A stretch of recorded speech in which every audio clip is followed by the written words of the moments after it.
کند.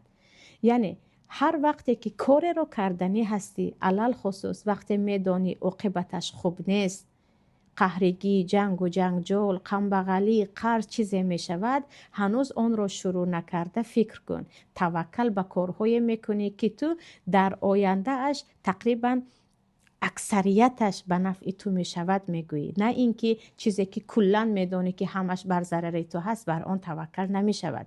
میگن عاقل عقلش را پیش از یک بلا به سرش آمدن استفاده میبرد، سپس مشکلی به سرش آمد، آن عقل خود را استفاده میکند و آن مشکلی را برطرف میکند.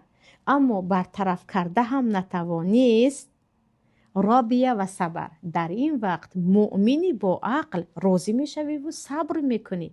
یعنی در اینجا دیگر قدر هست، عقلت را استفاده کردی، همین کار نباید شود بود اما شد، بعد از شدن کوشش کردی، هرچی از دستت آمد کردی، اما باز هم به آن گرفتار شدی، دیگر صبر کنی و راضی شو، بگو قدر الله ما شاء و فعل، خداوند این را تقدیر کرده بوده است و شد و من هم به این راضی هستم.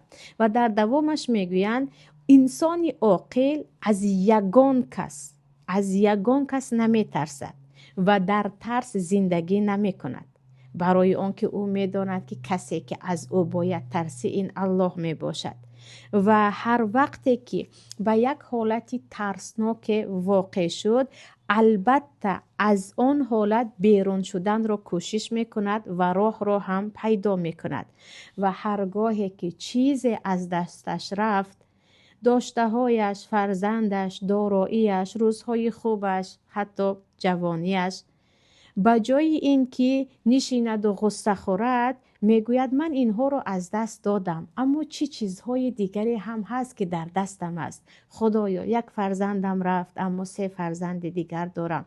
خدایا مالم رفت اما الحمدلله قرضدار و افتیده نیستم. یکی قرض دارم اما سلامتی هم در دستم هست.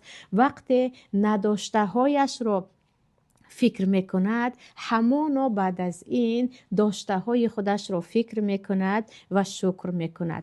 و اصلا انسان عاقل عفت خود را نمیفروشد. معنای عفت خود را فروختن، همت خود را نمیفروشد.